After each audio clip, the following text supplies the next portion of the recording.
Director of Education here at the Fort Wayne Museum of Art, and I have the great honor of managing our regional awards and coordinating the art side of the program. And I'm Katie Thompson, Associate Director of Education and the Regional Writing Affiliate. Today, we're celebrating the creative achievements of nearly 500 students who amazed us with their creative takes on contemporary culture, assigned school readings, identity politics, and more as they explored their craft. Since their inception in 1923, the Scholastic Awards have become the most prestigious recognition program of their kind, designed to reward teens not just for their technical prowess in a chosen medium, but for their innovation and originality. Managed nationally by the Alliance for Young Artists and Writers, the program has grown to include over 100 regional affiliates around the country, with the Fort Wayne Museum of Art joining their ranks in 2004. The awards have become an integral part of our service to the youth of Northeast Indiana and Northwest Ohio and vital to our educational mission. From the program launch on September 1st up through January 4th, we received nearly 2,500 art and writing entries. This means that over 1,000 teens took that important and daunting step of putting their creative work into the world to be judged and evaluated. We congratulate all who entered. After adjudication, nearly 800 works of art and writing earned recognition in the form of an honorable mention, silver key, or gold key. The 174 gold key works represent the best of the best from our region and automatically proceed to the next round of adjudication in New York City, where they will be eligible to receive national recognition. National medalists will be announced through your artandwriting.org accounts on March 23rd. All of the young people honored today join a long line of esteemed alumni who received this essential early validation through the Scholastic Awards, ranging from visual artists like Andy Warhol to authors like Stephen King and Joyce Carol Oates, to actors, filmmakers, and designers. There may be one student, or even many students, recognized today who will become a household name like these past alumni, but no matter what path your future careers take, we know they will be bright. We can't wait to see what you do next. The Scholastic Awards exist to elevate your voice. What you have to say is important, and we are so honored to play a role in sharing that work with a wider audience. Not only do we read to learn, but to escape. There's nothing like falling into a story so fully that you forget the outside world. And this year, many of our writers achieved this, taking us with them on journeys both real and imagined. In 2022, 270 writing works in 11 different categories received awards. Over 500 artworks in 17 categories inspired, surprised us, and even made us ask how they do that. Throughout today's program, we'll be highlighting much of the awarded art and writing work, some of which you've already seen, with special recognition for the top regional honors and a chance to meet some of the minds behind that extraordinary work. This is also a chance for us to thank everyone who makes this program possible, beginning with our generous sponsor, the James Foundation. The Fort Wayne Museum of Art is funded in part by Arts United of Greater Fort Wayne, and this activity is also made possible in part by a grant from the Indiana Arts Commission and the National Endowment for the Arts, a federal agency. We also thank you, the award recipients, your friends, families, and educators for joining us as we celebrate the next generation of American artists and writers. Entering your work into a jury competition, participating in exhibitions, selling your first artwork, these are all important milestones for a young artist. This brings us to our first special award, the Purchase Awards. The Scholastic Awards are an important way for the Fort Wayne Museum of Art to support and nurture the next generation of great artists, and one way we do that is by selecting 2 artworks to add to the museum's education collection for display both at the museum and through area school programs. This is our chance to invest in your future and to give the museum lasting evidence that we knew you when. Congratulations to the 2022 Purchase Awards. Here they are.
I'm Katie Anderson, Program Director at 89.1 WBOI. The American Visions and Voices nominees are the highest regional honors in the Scholastic Art and Writing Awards. 5 works of writing and 5 works of art are selected by local jurors from each region, and these nominees are recognized separately here at our regional award ceremony. From the regional nominees, a panel of jurors in New York City selects 1 writer and 1 artist to receive an American Voices or American Visions Medal at the national ceremony at Carnegie Hall. The American Visions and Voices medalists also receive a gold medal at the national level. American Voices nominees are invited to the 89.1 WBOI studios, our region's NPR member station, where they are recorded reading their nominated work. WBOI has been proud to partner with this special program to give a platform for the honorees of this award. This generation has faced extraordinary challenges over the last 2 years. Everything from the impact of COVID-19, rising political tensions, and racial and social reckonings. As we continue to navigate these obstacles as a society, it becomes clear that cultivating and celebrating talents of young people has never been more important. Their impactful storytelling and insights builds bridges and perspective, paves the way for a better future, and will teach valuable lessons to future generations. Congratulations to these extraordinarily talented students, and thank you for sharing your story.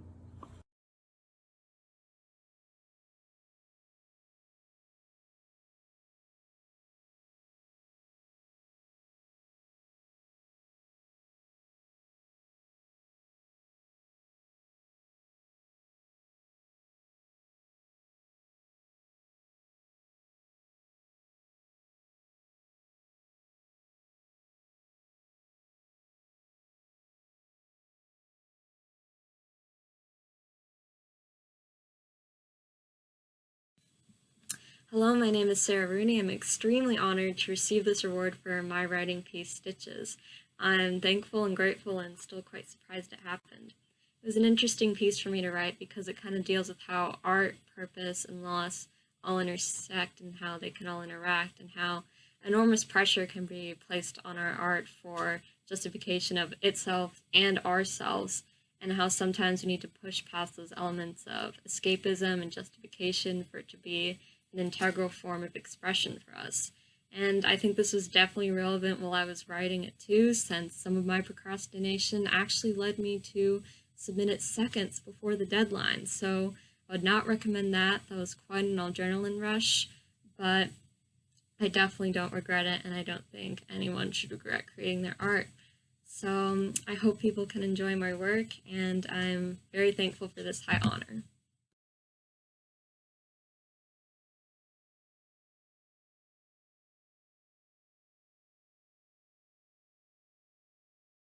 Hi, my name is Sydney Taylor, and I am so honored to be a 2022 American Voice nominee.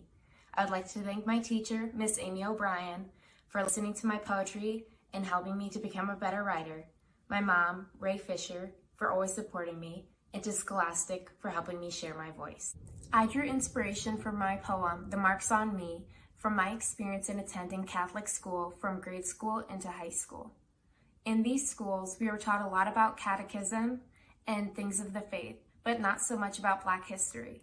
Due to the effects of the slave trade, many young Black Americans have found it difficult to trace their roots. In the poem, I compare an instance of Black history called the Igbo Landing to my experience with the faith to help explain who I am today and what makes me, me. One thing that I hope readers take away from my poem is to celebrate their culture and to research their heritage. Happy Black History Month. Cody.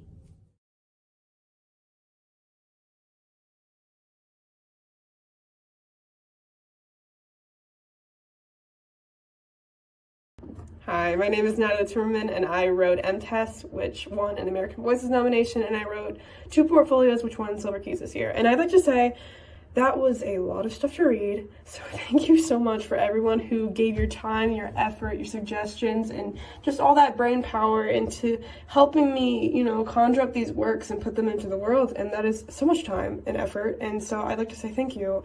And words physically cannot be enough for all that you guys have helped me with.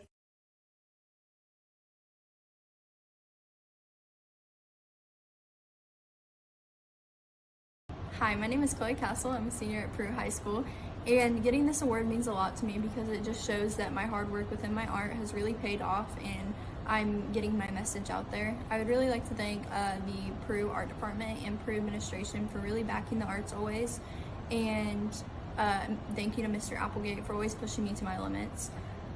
When creating my piece, I really focused on my sustained investigation, which is environmental problems, and I got a big 55-gallon bag full of bottle caps and filled a kiddie pool with it. I took about 100 shots, and I really found one that really helped and really focused on what I really wanted it to.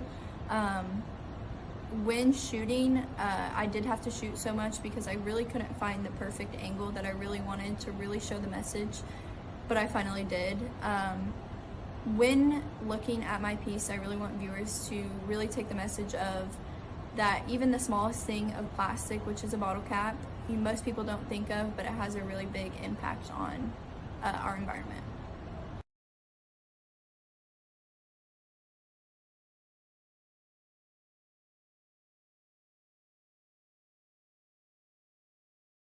Hello everyone, my name is Addison Reed and I'm an 8th grader at Cherubusco Senior High School. My work, Uno, was nominated for American Visions Medalist. Winning the American Visions Medalist Award would mean the world to me. I wanted to be an artist for my entire life, and winning would give me the confidence I need to continue pursuing a career in art. Winning would also give me the chance to honor my family and my school, which would mean a lot to me. My idea for this particular project came from the Afro art movement I saw on social media. I love that this movement encourages women to embrace their natural beauty. I also knew from the beginning of this project I wanted to use bold primary colors because it was my way of incorporating my personality into my work. I hope that my work promotes natural beauty and inspires other young artists like me to pursue careers in art. No matter the outcome of this competition, I'm going to continue making art and striving to be the best artist I can be. Thank you for watching. It's unbelievable to me that I'd even be considered for this award. When my teacher first told me that I was nominated, I didn't even know what to say. I was like, me? There's no way. Being nominated is an honor in itself, and I'm just thankful that I had the opportunity to be selected. And I'm really grateful that this piece that I've worked so hard on has been able to go this far. Our assignment for this piece was to create a voice piece, something that had meaning and could convey a message to an audience. Wildlife conservation has always been a big passion of mine, so I decided I was going to focus on that. I knew I needed to make a piece with emotion, maybe something that could resonate within someone when they looked at it. I wanted people to maybe feel sorry for this little struggling animal, even if it isn't real. I wanted someone to maybe look at it and think about real animals being harmed by human waste. I knew I needed to make a piece that was impactful enough to communicate my message. When I first decided on this idea, I really wanted to emphasize the strain of this bird inside of a plastic bag. I wanted to make it look as realistic as I possibly could. When I first proposed the idea to my teacher, he told me, this is going to be super difficult. Like, are you sure you want to go through with this? And I told him, I want to push myself to see what I can do on this, because if I can pull it off, I think it'll look really good. I had to overcome a lot of challenges, like building up the clay to make it fold and wrinkled like a plastic bag without ripping it, and painting on dipping glaze to get the texture and pattern that I wanted on it to make it look like a real plastic bag, get the end product that I wanted. I really try to push myself when it comes to art and see just how far I can go to create what I want.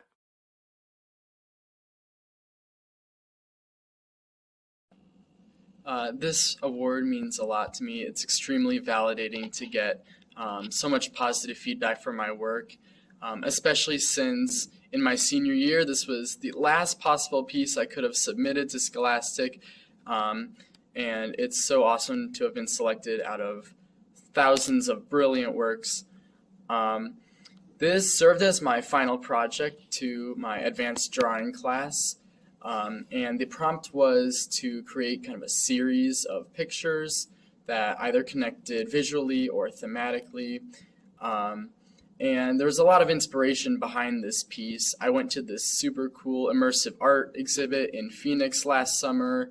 I remember all the way back to preschool doing something similar with a picture of a caterpillar and a butterfly.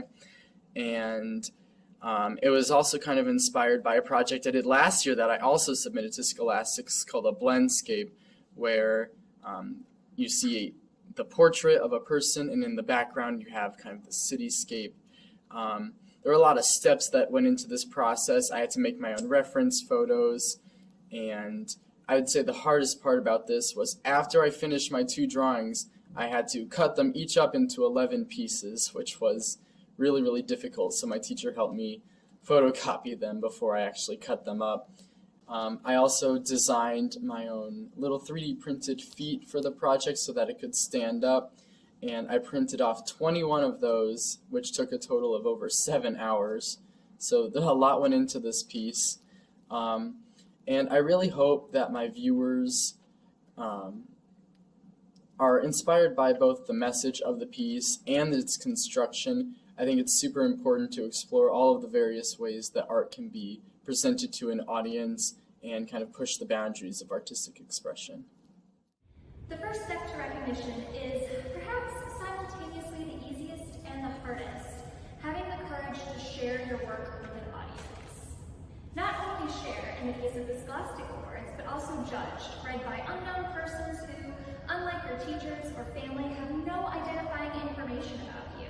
In the future, I sincerely hope you will continue to courageously share your vision and voice with the encouragement of your educators and peers, with those you know well and those who don't. The second step to recognition comes from the competition itself. And this year, both the writing and art judges showed their commitment to the creative community of Northeast Indiana and Northwest Ohio by generously giving us their time and thoughts. Whether fellow Hoosiers or from out of town, art judges gathered online to discuss works that touch on family, civic expression, pop culture, and the ongoing pandemic, while writing judges hunkered down to read works that explored events at school, social protests, vacation, fantasy worlds, and time travel. Adjudicating either art or writing, jurors follow the same 3 guidelines: originality, technical skill, and personal vision and voice. Many jurors are former or present educators, work in the arts or literary community, have written books, practice art of their own, are university and graduate students or professors, and some are even former Scholastic alumni. So now we will hear from them in their own words about the impact that your works had on them, both personally and creatively. Hi y'all, I'm Kara Wade. I'm the professor of photography at University of St. Francis, and I want to congratulate all of the Scholastics participants and winners of the 2022 Scholastics Arts. I am so amazed at the creativity and technical skill that I saw this year, and all of y'all should be very, very proud. Congratulations. My name is Fernando Lozano, and I am an artist working in Business, Indiana. I was honored to be juror for the 2022 Scholastic Art Awards, and I would like to congratulate all the participants.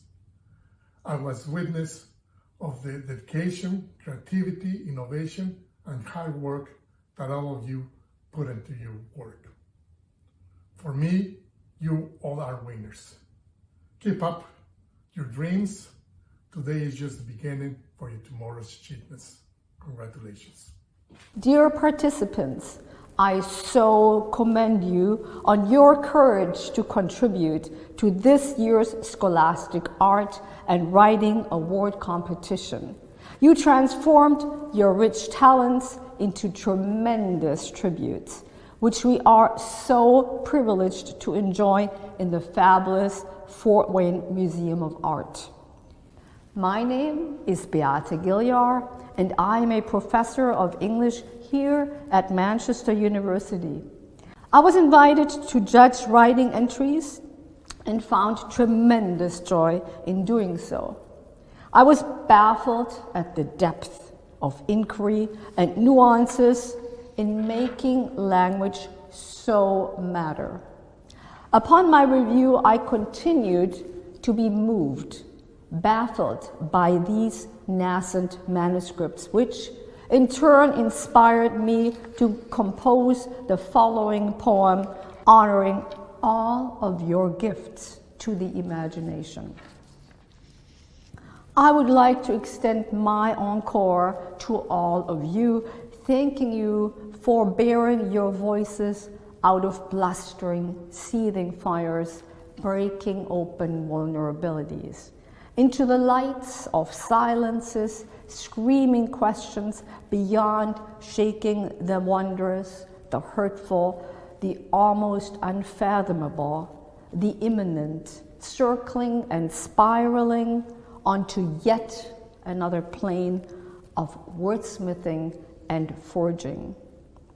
As you engage in allowing yourselves to share tremendous niches of your chapters, breaking open yet another leaf, revisiting what may be ongoing, marked by one memory, sustained and so much more, in the midst of your core, of marking your magic, becoming you. In deep gratitude for your gifts to imagination, thank you very much.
Our region is home to some of the very best teachers in the country who endlessly inspire and challenge their students to be the very best versions of themselves. Our regional success in the Scholastic Art and Writing Awards is one small testament to their greatness. Being a teenager, especially a creative one, can be challenging in many ways. Often these educators go beyond their role as classroom instructors to become mentors to their students. helping them navigate opportunities for creative growth, including but certainly not limited to the Scholastic Awards. Their participation in this program is one of many ways in which they go beyond their call of duty as teachers, even in this year of so many additional challenges. This year, there were 139 educators from 78 schools linked with the awarded works you've been seeing throughout the ceremony. We would not be here without their year-round behind-the-scenes dedication. Educators, wherever you're joining us from, take a bow or give yourselves a pat on the back. This year, we sought nominations for this award from the awarded students in both art and writing and received an overwhelming response. We heard about how educators have adapted their teaching to the pandemic, how they've nurtured their students' creativity throughout their high school careers, the positive classroom environments they've created, and so much more. We thank you all and wish we could give each one of you an award for the important and endless support you've given these students. But from these nominations, we selected 6 art educators to receive special recognition in the form of gift certificates to Dick Blick. 3 writing educators will receive a gift certificate to Bookshop. We hope you'll use these small tokens of appreciation to treat yourselves, but know they will probably go instead to that new something you've been wanting for your classroom. So, here are the 2022 Outstanding Educators, along with some of the feedback from their nominators. Congratulations and thank you, educators.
Graduating seniors in our region submitted 59 art or writing portfolios, which contain 6 pieces of their best work and mark the culmination of their creative work as high school students. 13 portfolios were selected as gold or silver keys. 5 gold key portfolios were selected as those with the strongest and most cohesive vision or voice to represent our region at the national level, where 16 national gold medal portfolios will receive an unrestricted $10,000 cash grant scholarship. National silver medal portfolio winners will be nominated to institutions of higher education for scholarships. It is an incredible honor to be selected as one of our region's top students and to represent us nationally. It is my honor now to introduce you to this exceptionally creative group of students, many of whom we'll hear from in their own words. Congratulations.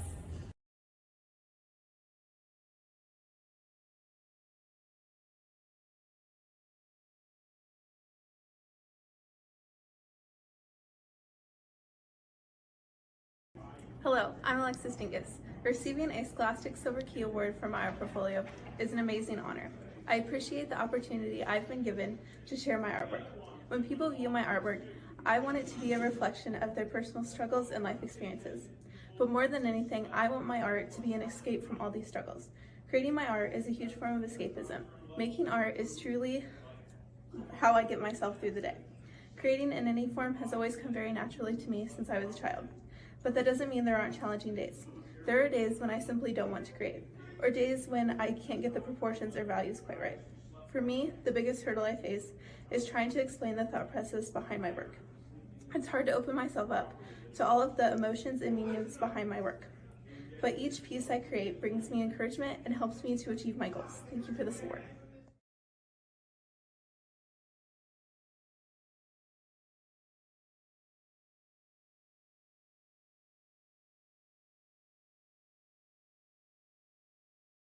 Hi, I'm Mackenzie Schmeltz, and my portfolio is titled Misplaced in the Midwest. A lot of my poetry was written for my creative writing class, which I took by pure chance after needing my schedule changed last semester. I always knew I could write analytically, but taking this class and receiving a silver key has shown me my voice and boosted my confidence to open myself up and write from a personal place. With that said, I was born near Pittsburgh, Pennsylvania, but moved out here when I was only a few months old. My parents were raised on the East Coast, and I've always felt like I identify more with that region and culture. And in my poetry, I comment on some of the things that I really don't like about living in the Midwest, such as people being too polite to even honk their horn, or having to encounter, through my job, sexist older men that are stuck in another era. But then I also reflect on ways to escape, like through certain music that transports me to a cinematic quality heist scene, or finding commonalities with my Gen Z peers, or playing with my dog, who happens to be one of my favorite things to come out of the Midwest. Above all, I think about how people have always struggled, and figures like Rosie the Riveter probably felt out of place just as I do. And really one of the biggest themes I try to show here is that because of her individuality, she still stands strong as an icon. And with this, I know I can be iconic in my own right, no matter where I am. Thank you very much.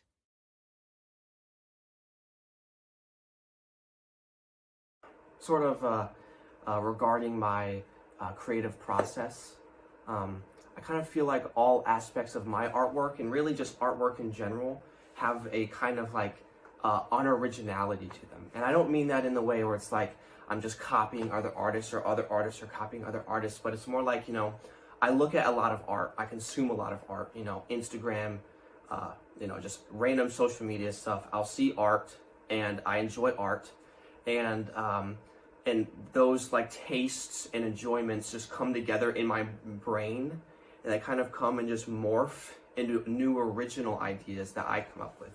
So in a way, are those ideas really original, or are they just an amalgamation of what I see and what I enjoy? And that is something like I've really thought about a lot recently, and that's something that's come up a lot for me in terms of like, you know, these Scholastic awards. You know, is my work really completely original, or, you know, is it an amalgamation? And I think I've come to the conclusion that it really is an amalgamation, but that's okay. Art is meant to be self-referential, and even if the references aren't obvious, the inspiration is still there, and the context, I think, is still needed to fully understand everything. And yeah, that's just like the main thing that like guides my creative process, is not like, you know, not necessarily what I want to portray, while that is extremely important, but in terms of just like a visual style, everything that I see around me kind of creates who I am, and that's also just what I want to portray in my art in general, because everything around my art creates what my art is.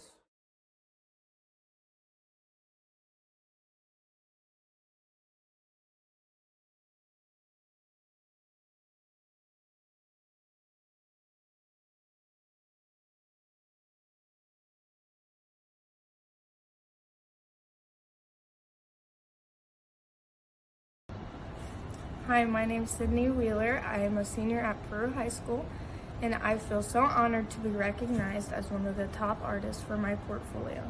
I couldn't have accomplished any of this without the help from Peru High School's art department and the administration. Mr. Applegate has pushed me to show my true talent, and I can never thank him enough.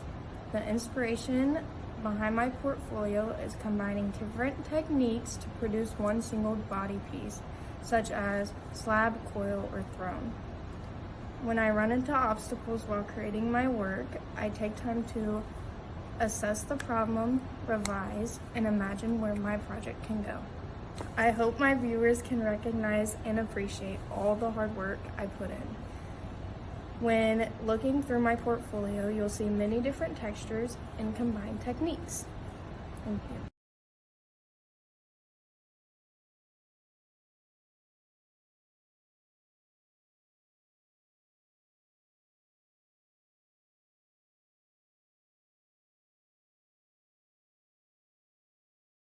Hi, my name is Ash Brooks, and I'm a senior at Liberty Center High School in Ohio.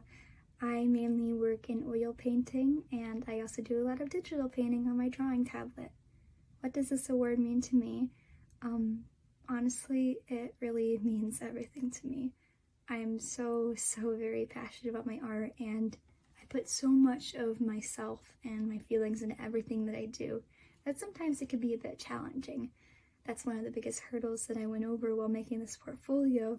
This is mainly big parts of my AP portfolio that got put into this new portfolio. I had to do 15 pieces. And for somebody that puts so much of themselves into their work, it was a bit hard at times. But I think in the end, being able to do that really brought so much progression in my art and so much more growth into who I am as a person. I feel like I learned so much while doing it. My portfolio, the language of art, includes lots of aspects of the things that I write about in my journals and a lot of the poetry that I do, and a lot of the things that I love, such as what you'll see a lot in my artwork. I do a lot of lunamoths, a lot of the XX. The XX in my artwork is my art signature.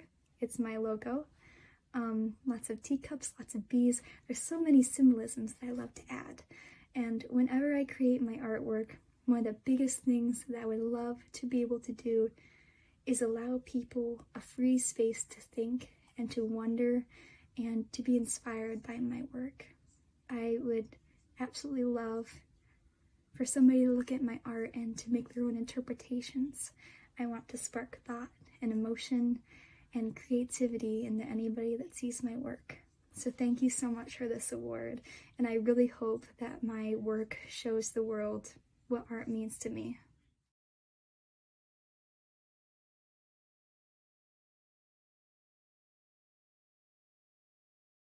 Hi, I'm Lindsay Graber.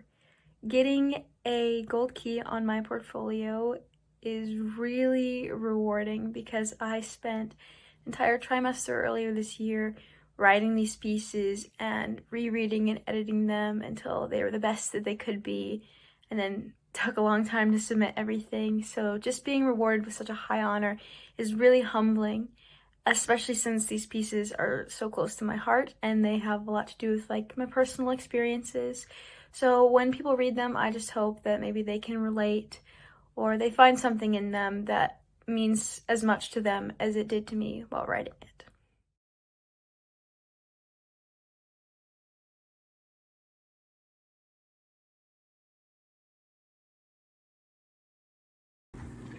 Hi, this award kind of just means to me that all my hard work is being paid off and that it was all kind of worth it to put in this much effort, and that I am a good photographer, so it's like really nice to have some confirmation of that. My creative process, I kind of just had some type of sewing component in like all my photographs so far, and these different like sewing styles and like different thread colors kind of just symbolize different aspects. It just kind of depends on the photo of what it means. Like white usually means purity throughout my photos, and the red kind of just symbolizes like different sexual harassments and assaults and rapes, and like kind of like the mentality of that. So it kind of means different things, and there's obviously a bunch of different interpretations you can take away from my work. And I kind of just want my viewers to kind of take away from this that if they have been through something that is similar to what I'm trying to portray, that they aren't alone and that they do have a voice. And if someone who views it hasn't gone through it and they're like looking at these photographs, I hope they kind of understand what someone else is going through, because they likely do know someone who has been through what I'm trying to portray. We recognize that artists want to be exhibited. They want to have their artworks on display in a gallery or museum for all to see. But what do writers want? Writers want to be published. To fulfill this aspect of recognition, over the last few years, we have begun to publish books of the Gold and Silver Key Writing Awards in all 11 categories. You will find hardcover versions of these books in the exhibit here at the Fort Wayne Museum of Art. If you would like a paperback copy of your own work or a class copy of all the published works, you can go to lulu.com, LULU.com, and search the hashtag INW22. All of the books are sold at cost. As we finish up, we would also like to take a moment to invite you to come and visit the exhibition open through April 9th this year, and we each have a couple of final thank yous. First and foremost, to my partner here at the awards, Alyssa Dumeyer, for putting together this lovely exhibition. Katie Anderson at FWMoA has been our partner for the last couple of years in recording our American Voices nominees, which you can hear in the exhibition. And also a special shout out to Caitlin Binkley, our Director of Visual Communications, for the lovely covers that you see on our published books here in the exhibition and also available for purchase online. I also have to, of course, thank Katie Thompson for her hard and amazing work in coordinating the writing portion of the awards, especially publishing these books, and for her support in all areas of our jobs here at the museum. I also did not put this amazing exhibition together by myself, but have to thank our wonderful team here at the museum, Naomi Vanderleest, our education assistant, Natalie McKibben, our education intern, Rachel Baum, our curatorial intern, and Brian Williamson, our technical director, for all of their assistance in putting this together. Thank you also again to our jurors. We could not do this without you. To parents and school administrators who help us get in all the forms and encourage their students and kids to enter. And thank you all for joining us today. We also want to wish one final congratulations to all who participated